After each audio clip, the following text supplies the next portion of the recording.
मेरा नाम सरिता है। मैं अभी 21 साल की हुई हूँ, लेकिन मेरा शरीर देखने में पूरी तरह से जवान औरत जैसा है और मेरी शादी अभी 4 महीने पहले ही हुई है। मेरी हाइट 5.5 फीट से भी अधिक है और संतरों का साइज भी गजब के हैं। लेकिन अब ऐसा लगता है कि यह खूबसूरती अब मेरे किसी काम की नहीं रह गई है, क्योंकि मेरे पति प्राइवेट जॉब करने के लिए दूसरे शहर में रहते हैं। इसलिए वह शादी के बाद अभी तक घर नहीं आए। मेरे ससुराल में 20 साल का देवर और मेरे ससुर और ससुर जी की माँ रहती हैं। मेरी सासू माँ का 2 साल पहले देहांत हो गया था। इसीलिए मेरे पति मुझे अपने साथ नहीं ले गए, क्योंकि मुझे घर संभालना था। अब मेरी फीलिंग समझने वाला यहाँ पर कोई नहीं था। मेरा गर्म खून अंदर से उबाल मार रहा था, जिसे ठंडा करने वाला कोई नहीं था। लेकिन मेरे पति तो पिछले 3 महीने से अभी तक घर भी नहीं आए थे। इसीलिए अब मैं काफी बेचैन और प्यासी सी रहने लगी थी कि तभी एक दिन मेरी नजर मेरे देवर पर गई। वह मुझसे हाइट में छोटा ही दिखता था और शरीर भी पतला ही था, मगर उसका घोड़ा उसके हिसाब से बहुत बड़ा था। मेरे देवर का नाम मनोज है तथा अब की बार उसने कॉलेज में प्राइवेट एडमिशन करवाया है। इसीलिए इन दिनों वह घर पर ही रहता है। घर पर मैं और मेरे देवर अकेले ही रहते हैं, क्योंकि मेरे ससुर जी की माँ बूढ़ी हो जाने के कारण हमेशा अपने कमरे में आराम करती है तथा ससुर जी घर के बाहर वाले कमरे में रहते हैं। इसलिए वह कभी कभार ही अंदर आते हैं। पहले मैं अपने देवर को वैसी नजरों से नहीं देखती थी, लेकिन जिस दिन से मैंने मनोज के घोड़े को देखा उस दिन से मेरी तो नजर ही बदल गई। लेकिन मनोज को लगा कि घर में कोई नहीं है, इसलिए वह अपने कमरे में वीडियो देखते हुए घोड़े से खेल रहा था। तभी अचानक मेरा वहां से गुजरना हुआ और मेरी नजर खिड़की पर पड़ गई, क्योंकि अंदर से थोड़ी थोड़ी वीडियो की आवाज आ रही थी। जब मैंने खिड़की में से झांक कर देखा तो मेरे तो होश ही उड़ गए। पिछले 3-4 महीनों में मैंने पहली बार घोड़े के दर्शन किए थे। घोड़ा खड़ा था तथा मनोज उसे अपने हाथों से धीरे धीरे सहला रहा था। यह देखकर मेरा तो वही पानी छूट गया। बस उसी दिन से मनोज के घोड़े की सवारी करने को जी मचलने लगा। उस दिन मैंने अपने पति को भी फोन किया कि अब आप आ जाइए, मुझसे अब और नहीं रहा जा रहा। कब तक मैं ऐसे अकेली ही तड़पती रहूंगी? मेरा भी मन करता है, आखिर मैं भी तो एक औरत ही हूँ। तभी मेरे पति ने मुझसे माफी मांगते हुए कहा कि देखो सरिता, मैं तुम्हारी बेचैनी समझ सकता हूँ, लेकिन मुझे अगले महीने तक कोई भी छुट्टी नहीं मिलेगी, क्योंकि कंपनी ने कुछ नए काम शुरू किए हैं, जिसकी वजह से सभी कर्मचारियों को डबल शिफ्ट में काम करना पड़ रहा है। इसीलिए अगले 1 महीने छुट्टी मिलना तो नामुमकिन है। बस 1 महीने और इंतजार कर लो। सोना फिर तो मैं ले लेकर तुम्हारा बुरा हाल कर दूंगा। ऐसा कहकर मुस्कुराते हुए उन्होंने फोन काट दिया। जैसे तैसे करके सुबह हो गई। सुबह मैंने सभी के लिए चाय नाश्ता बनाया और मनोज के लिए स्पेशल कमरे में लेकर चली गई। जैसे ही मैं मनोज के कमरे में गई तो मैंने देखा कि मनोज अभी तक सो रहा था और सोने की वजह से घोड़ा एकदम सीधा खड़ा था। उसे देखकर मुझे बिल्कुल भी रहा नहीं गया और मैंने उसे छू लिया। घोड़े को छूते ही मेरे शरीर में करंट सा दौड़ गया, लेकिन तभी मैंने देखा कि मनोज जग गया है और वह मेरी तरफ ही देख रहा है। इसके बाद मैं जल्दी से पीछे हटी और बोली कि देवर जी, अब उठ भी जाओ, सुबह हो गई है। इसके बाद मनोज ने मुझे गुड मॉर्निंग कहा और फ्रेश होने चला गया। मैं भी वहीं बैठकर और सोचने लगी, शायद मनोज ने नहीं देखा होगा। इसके बाद मनोज वापस अपने कमरे में आ गया और हम दोनों देवर भाभी आपस में बातें करते हुए नाश्ता करने लगे। तभी मैंने पेट दर्द का बहाना बना लिया और जोर जोर से कराहने लगी। मनोज हड़बड़ाकर पूछने लगा कि क्या हुआ? भाभी, आप इतनी तकलीफ में क्यों लग रही हो? तभी मैंने मनोज से कहा कि मनोज, पता नहीं क्यों आज सुबह से ही रुक रुक कर मेरा पेट दर्द कर रहा है। तभी मनोज बोल, रुको भाभी, मैं आपके लिए पेट दर्द वाली गोली लेकर आता हूँ। मैंने जानबूझकर पेट दर्द का बहाना बनाया था ताकि मैं मनोज को अपनी जाल में ले सकूं। तभी मैंने उसे रोकते हुए कहा कि मनोज, पेट दर्द वाली गोली तो मैं कब की ले चुकी हूँ। हो सके तो थोड़ी देर तुम मेरा पेट दबा दो। मनोज पहले तो थोड़ा सा हिचकिचाया, लेकिन मेरे दर्द को देखकर वह बेड पर बैठा और पेट दबाने लगा। उस समय मुझे बहुत अच्छा महसूस हो रहा था। मनोज की नजरें भी इधर उधर जा रही थी। तभी घर में ससुर जी के आने की आवाज सुनाई दी, तो मैं मनोज को कहा कि चलो ठीक है मनोज, मैं खाना पकाती हूँ, आज तुम्हारे पिताजी को बाजार जाना है। इसके बाद मैं रसोई घर में चली गई, खाना बनाने लगी और ससुर जी और बूढ़ी सास को परोस दिया। मैं रसोई में मनोज के लिए रोटियां बना रही थी। तभी पीछे से मनोज रसोई में आ रहा था। मैंने उसे देखकर पहले से ही अपना पल्लू नीचे डाल दिया। जब मनोज की नजर मुझ पर पड़ी तो वह मुझे देखता ही रह गया, क्योंकि मैं पूरी पसीने में भीगी हुई थी। मनोज को न देखने का नाटक करते हुए मैंने नीचे झुकते हुए अपने पल्लू को उठाया तो मनोज को स्वर्ग के दर्शन भी कर दिया। तभी मनोज बोला, भाभी, अगर आप कहो तो मैं आपको पंखे से हवा दे दूं। तभी मैं मनोज की टांग खींचते हुए कहा कि आपकी भाभी इतनी परेशान है और आप अभी तक बातें ही बना रहे हैं। इसके बाद मनोज वही मेरे पास बैठकर पंखे से हवा चलाने लगा। तब तक मेरे ससुर जी बाजार जा चुके थे। मैं खड़ी खड़ी रोटियां बना रही थी तो मैंने जानबूझकर अपना पल्लू फिर से नीचे गिरा दिया और मनोज से बोली कि आज पिन नहीं मिला, इसलिए बार बार गिर रहा है, तुम जरा इसे सही करना। तभी मनोज बोला कि नहीं भाभी, मुझसे नहीं होगा, आप खुद कर लीजिए। तभी मैं बोली कि अरे, मेरे हाथ आटे में हैं, इसीलिए कह रही हूं, नहीं तो मैं खुद ही कर लेती, पागल। इसके बाद मनोज पल्लू ठीक करने लगा। पल्लू ठीक करते वक्त उसने अपनी नजरें ऊपर तक नहीं उठाई। मनोज बहुत ही शरीफ लड़का था, इसीलिए कभी कभी तो मैं सोचती कि शायद मैं उसके साथ गलत कर रही हूँ, लेकिन मेरे अंदर की भावनाएं इतनी तेज थीं कि मुझे कुछ सही गलत का पता नहीं लग रहा था। आज ससुर जी भी बाजार गए हुए थे तथा दोपहर में सासू माँ भी दवाइयाँ लेकर सो जाती थी, इसीलिए घर पर मेरे और मेरे देवर के अलावा कोई नहीं था। इसलिए आज मैंने मन में पक्का कर लिया था कि आज तो मैं मनोज के घोड़े की सवारी करके ही रहूंगी, लेकिन मनोज अभी भी मुझे वैसी नजरों से नहीं देख रहा था। आज सारा दिन मैं मनोज के आगे पीछे घूमती रही तथा उसे फंसाने की कोशिश करती रही, लेकिन मनोज का मन बस ऊपर नीचे होकर रह जाता।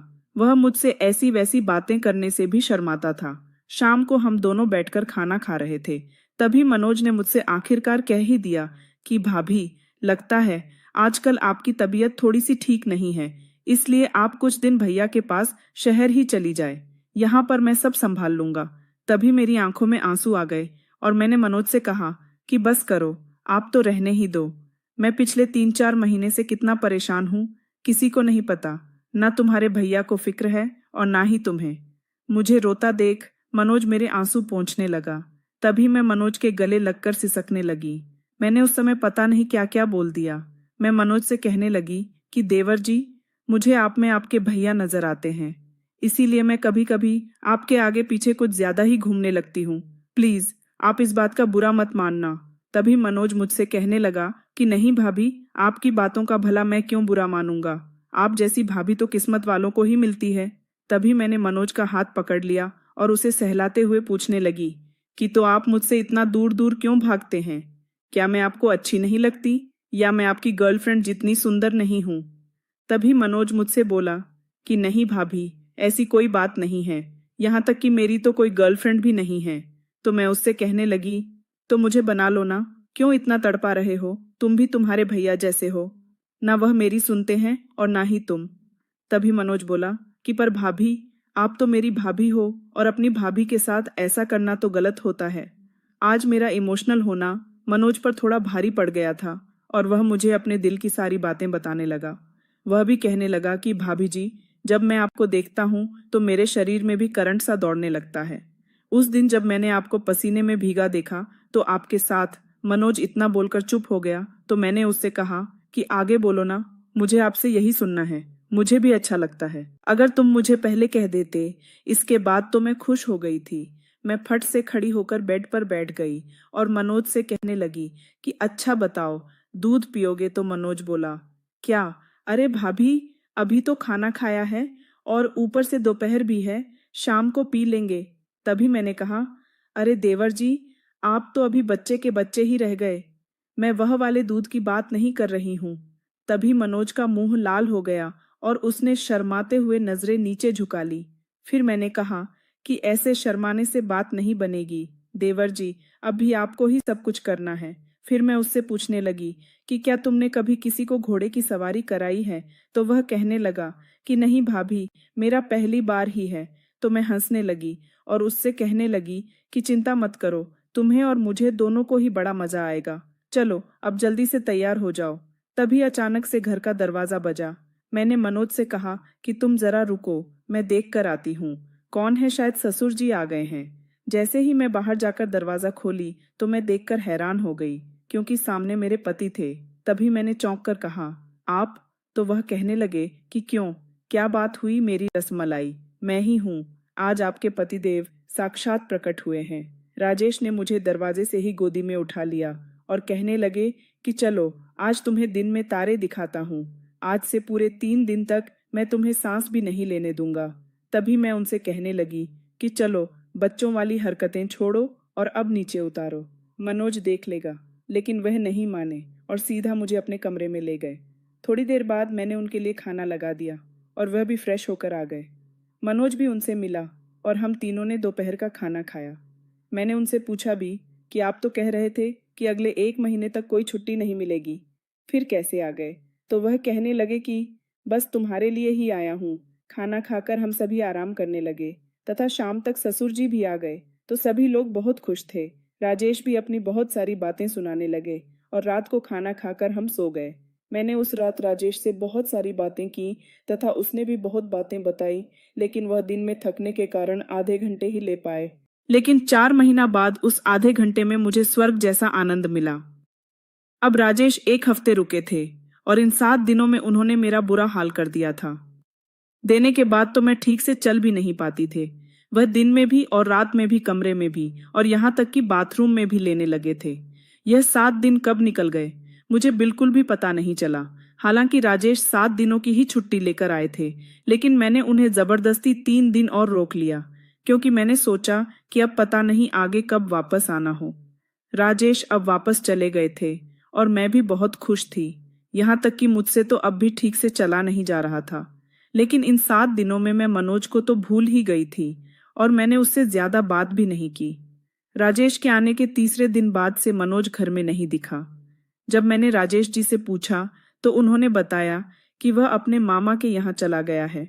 राजेश को गए हुए पूरे 6 दिन बीत चुके थे और मनोज भी अभी तक नहीं आया था।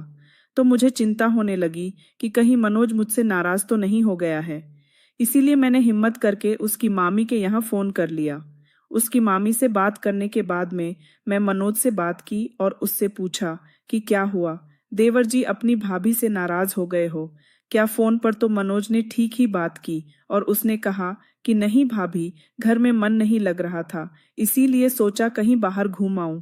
फिर मैंने पूछा कि तो अब घर कब तक आओगे? तो मनोज ने कहा कि बस कल या परसों तक आ जाऊंगा।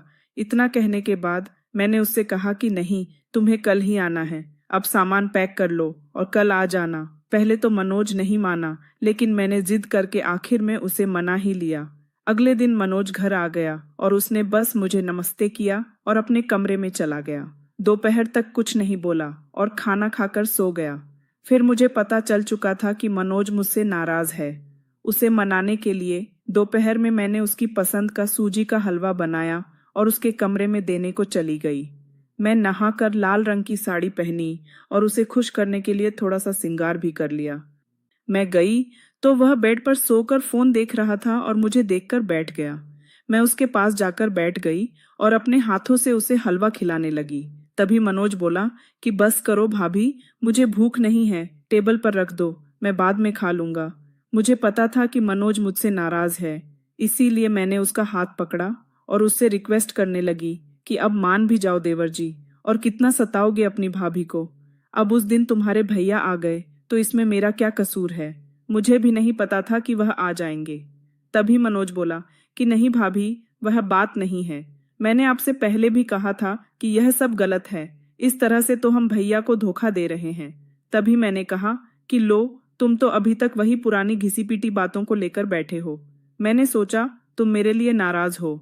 मैंने तुम्हें पहले भी तो कहा है कि तुम मुझे उतने ही पसंद हो जितने तुम्हारे भैया। इसमें धोखे वाली बात कहाँ से आ गई? मैं कौन सा तुम्हारे भैया को छोड़कर जा रही हूँ? बस इसी बहाने हमारा भी मन लगा रहेगा और तुम्हारे भैया की याद भी नहीं आएगी। अब अगर भाभी अपने देवर से मजाक नहीं करेगी तो और किससे करेगी? चलो छोड़ो देवर जी, अगर तुम्हें अच्छा नहीं लग रहा है तो फिर रहने दो, मेरी जिंदगी तो बेरंग है ही। चलो फिर हलवा तो खा लो, कब से ठंडा हो रहा है। फिर मनोज हंसकर बोला कि अच्छा, अब हलवा ही खिलाओगी या फिर दूध भी पिलाओगी? उस दिन तो आप बहुत कह रही थी कि देवर जी दूध पी लो।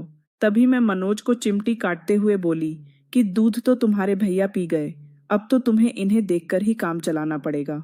और ऐसा बोलकर हम दोनों हंसने लगे। उसके बाद मनोज मुझसे पूरी तरह से खुल गया।